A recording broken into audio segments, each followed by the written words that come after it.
ഇന്ന് ഡിസംബർ 23 കർഷക ദിനം, അതായത് കിസാൻ ദിവസ്. ഏവർക്കും VPK ലേണിംഗ്സിന്റെ ഡെയിലി കറന്റ് അഫയേഴ്സ് സെഷനിലേക്ക് സ്വാഗതം. ഇന്നത്തെ പ്രധാന ആനുകാലിക സംഭവങ്ങൾ നോക്കാം.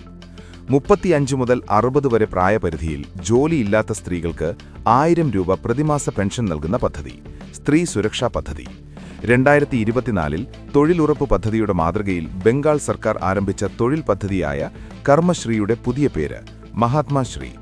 പ്ലാസ്റ്റിക് മലിനീകരണം കുറയ്ക്കുന്നതിനായി റീഫണ്ടബിൾ ഗ്രീൻ ഡിപ്പോസിറ്റ് സ്കീം ആരംഭിച്ച സംസ്ഥാനം മേഘാലയ.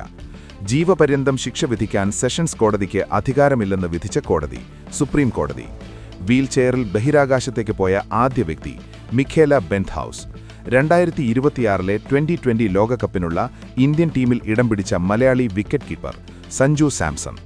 ലോക്മത് പാർലമെന്ററി അവാർഡ് 2025 പ്രഖ്യാപിച്ചു. ലോക്സഭയിലെയും രാജ്യസഭയിലെയും മികച്ച അംഗങ്ങൾക്കുള്ള പുരസ്കാരമാണ് ലോക്മത് പാർലമെന്ററി അവാർഡ്. ആജീവനാന്ത പുരസ്കാരം നേടിയത് ലോക്സഭയിൽ TR ബാലു DMK, രാജ്യസഭയിൽ ദിഗ്വിജയ് സിംഗ് കോൺഗ്രസ്. മികച്ച പാർലമെന്റേറിയൻ പുരസ്കാരം ലോക്സഭയിൽ ജഗദാംബിക പാൽ BJP, രാജ്യസഭയിൽ സഞ്ജയ് സിംഗ് AAPP. മികച്ച വനിതാ പാർലമെന്റേറിയൻ ലോക്സഭയിൽ സംഗീത കുമാർ സിംഗ് ഡെയോ BJP, രാജ്യസഭയിൽ ഡോള സെൻ TMC.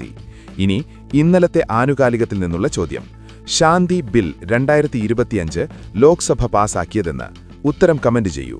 ഇന്നലത്തെ വിജയികൾ സരിക PP, വിഷ്ണു, അനീഷ, പൊന്നൂസ്, ശ്രുതി, ആദിശ്രീ, റിസാന, ആരാധ്യ, സുനിത PG, അശ്വതി, ആദിത്യ ബാബു, നിമിഷ. ഡെയിലി കറന്റ് അഫയർ ലഭിക്കാൻ ചാനൽ ഇപ്പോൾ തന്നെ സബ്സ്ക്രൈബ് ചെയ്യൂ. കറന്റ് അഫയർ കോഴ്സിൽ ജോയിൻ ചെയ്യാൻ വാട്സാപ്പ് ചെയ്യൂ.